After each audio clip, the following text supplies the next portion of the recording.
Bonjour à tous. Aujourd'hui, on se retrouve à la demande d'une abonnée pour ce nouveau Colcaise consacré au gendarme, Christian Jambert. J'allais dire adjudant, mais il est très réellement adjudant. J'ai juste eu une hésitation.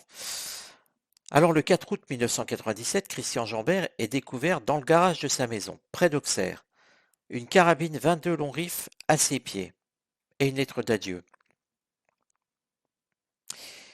Dans un premier temps, pas d'autopsie. Il est déclaré mort, point. Pas de médecin légiste, et le médecin urgentiste qui vient constate juste le décès. Et puis, vient une autopsie. Et dans l'autopsie, alors que les conclusions étaient que le gendarme Jambert s'était suicidé, et on découvre qu'il s'est suicidé de 2 balles, une dans la tête, une dans la bouche. Et là, ça devient curieux. C'est quand même étrange. Essayez de visualiser un petit peu ce qui se passe. On se tire une balle dans la tête. Je voudrais bien qui peut avoir encore la force de se tirer une balle dans la bouche? Et inversement. On sent que quelque chose ne va pas. Et pour ceux qui ont oublié, Christian Jambert, c'est le grand artisan de l'arrestation d'Émile Louis. Alors je vous laisserai regarder cette affaire, hein, et vous trouvez plein de vidéos là-dessus. Moi, ce qui m'intéresse, c'est Christian Jambert. Que s'est-il passé? Parce qu'au moment où il est retrouvé mort, il faut quand même savoir qu'il était sur le point d'aller témoigner pour le procès qui était finalement le procès de sa vie. Que s'est-il passé? Qu'est-ce qui avait, qu'est-ce qui a motivé euh, cette mort? J'emploie ce mot parce qu'en fait, je ne veux pas tirer de conclusion. Je ne suis pas un expert en balistique. Je ne peux pas dire s'il s'est suicidé avec 2 balles dans la tête, même si j'ai un doute, je vous avoue. Mais peut-être que c'est possible, je ne sais pas. Euh, Reste que je vais interroger mon oracle pour voir, pour savoir, pour comprendre. Donc, comme je fais un petit peu d'habitude, je vais me poser la question de savoir comment était Christian Jambert la veille de son décès, en général. Et on sent quelqu'un qui avait des choses à dire. Alors c'est tout de suite intéressant, parce que là on ne sent pas quelqu'un de dépressif, pas quelqu'un qui a envie d'en finir. En tout cas, c'est pas du tout ce que dit l'oracle. Au contraire, l'oracle, on a plus envie de dire quelqu'un qui a envie de dire des choses. Avec cette carte mercurienne, Mercure qui est toujours la communication, on le sent prêt, alors je ne vais pas dire à vider son sac, non, mais on le sent prêt à communiquer. Il devait aller, je vous le rappelle, témoigner. C'est tout ce qui l'intéresse, même encore à cette veille de sa mort. Là encore, un suicide me paraît fort peu probable vu cette carte. Même si la nature humaine peut faire plein de choses, j'en suis d'accord. Mais là, quelque part, moi, je ne vois pas les choses sous cet angle. Je rapproche un petit peu la caméra pour que vous voyez mieux, vu que je ne tiens pas la carte. La carte nouvelle nous indique aussi quelque part qu'il avait quelque chose à dire. Peut-être qu'il n'avait pas encore révélé.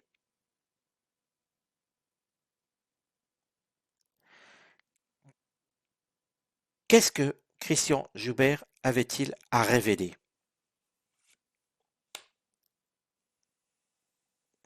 Des liens. Ce sont des liens. Des liens entre deux personnes. Alors bien sûr, il avait révélé ceux d'Émile Louis et d'ancienne personne, hein, d'une ancienne victime. Donc c'est forcément pas ça. Il avait autre chose à révéler. Et par rapport à son témoignage, comment aurait été perçue sa révélation sur ce lien? Alors c'est intéressant parce que finalement, le fait de révéler un lien aurait visiblement aurait fait ressortir un gros malaise. Nous sommes dans une carte du septénaire de la Lune, une carte avec des émotions, Et vous voyez, vous avez forcément regardé un jour un film avec un procès où un témoin donne une révélation, on va dire, et vous avez toute cette assemblée qui fait ouh. Eh bien, c'est un petit peu ça quand même. Quelque chose d'inattendu. Cette nouvelle était inattendue, aurait bouleversé certaines choses. Et ce sont des liens c'est ces liens-là qui m'intriguent le plus. Parce que oui, les conséquences du lien sont importantes, certes, mais des liens, on va creuser un petit peu ça, parce que on va pas devoir rester là-dessus. Quelles sont les personnes concernées par ces liens?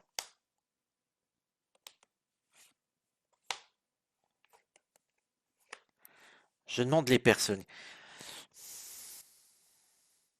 C'est entre quelqu'un des handicapés. Et vous savez qu'Émile Louis, si je me souviens bien de cette affaire, euh, il profitait de l'handicap de jeunes filles. Émile Louis profitait de l'handicap de jeunes filles. C'est donc entre, on va dire, des jeunes femmes handicapées et un lien avec une maison, quelque chose de retiré. Pourtant, Émile Louis a été condamné, lui. Et que finalement, il y avait un autre lieu. Christian Jambert avait vraisemblablement découvert autre chose. Un lieu qui servait. Vous voyez, avec cette carte campagne santé, comme elle est retirée, cette maisonnette, on sent quelque chose de petit, pas loin d'un arbre, euh, une forme d'isolation dans les champs. On y amenait ces jeunes filles handicapées. On emmenait en tout cas des jeunes filles handicapées. Et c'était Émile Louis qui le faisait. Mais il le faisait pas pour lui. Il le faisait pour qui?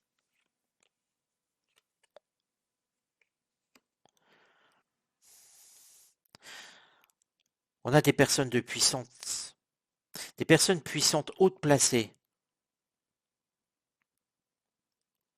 qui soufflaient le chaud et le froid, qui pouvaient influencer beaucoup. Ce sont des personnes d'influence qui en parlaient, profitaient.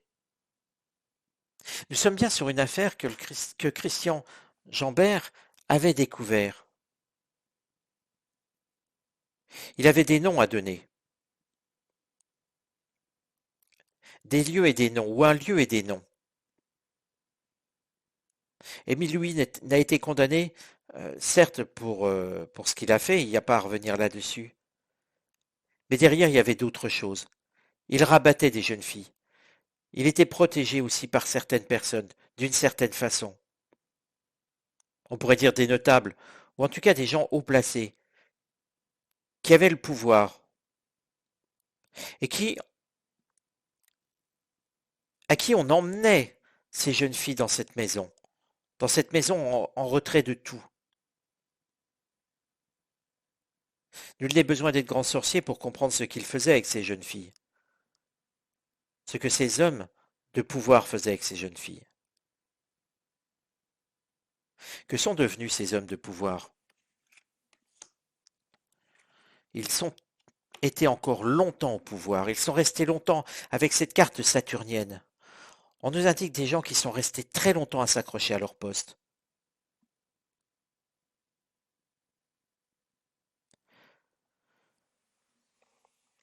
Alors, on va regarder maintenant, finalement, qu'est-ce qui s'est passé pour la mort. Là, c'est un petit peu le contexte. J'ai regardé le contexte et vous voyez que le contexte donne déjà une autre vision de la chose, une autre vision des pistes.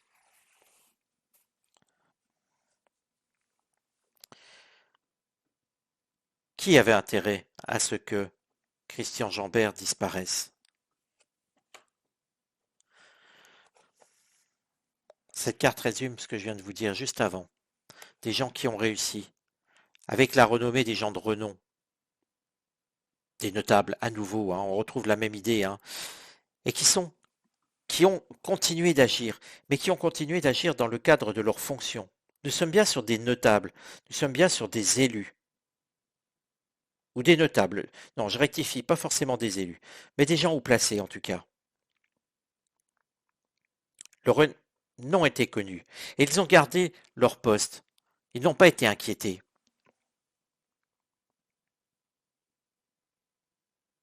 Mais Christian Jambert savait, et il en savait trop.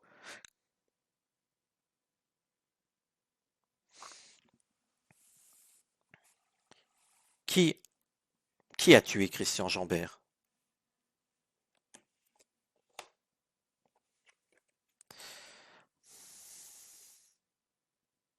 C'est bien quelqu'un que Christian Jambert avait rencontré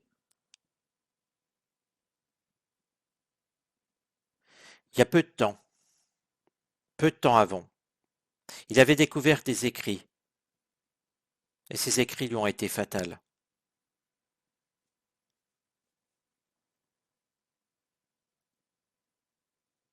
C'est bien une personne donc que Christian Jambert avait rencontré, connaissait, avait croisé au moins.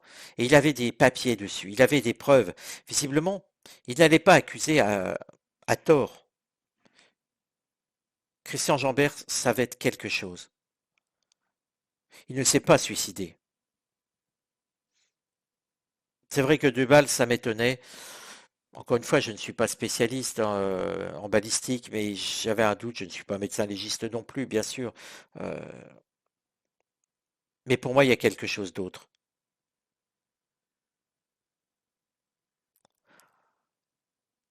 Vous savez que dans cette histoire, je m'y suis un petit peu intéressé. Euh, Cette histoire, on dit que Christian Janvert a modifié sa carabine pour qu'elle puisse tirer en rafale. Je vous mets au défi de tirer une balle dans la tempe et de tirer une balle dans la bouche, même en rafale. Alors bien sûr, certains experts, mieux qualifiés que moi, vous diront que c'est possible. Peut-être. Mais d'autres experts ont dit que c'était pas possible. Et en tout cas, l'oracle de Béline, non, ne va pas dans ce sens-là. L'oracle de Béline conforte l'idée que Christian Jambert a été tué, a été abattu, et que le reste n'est que maquillage pour faire croire à un suicide. Voilà, j'espère que ce call case vous aura intéressé. Je vous donne rendez-vous à très bientôt, les amis. Allez, je vous embrasse tous et je vous donne rendez-vous au prochain call case.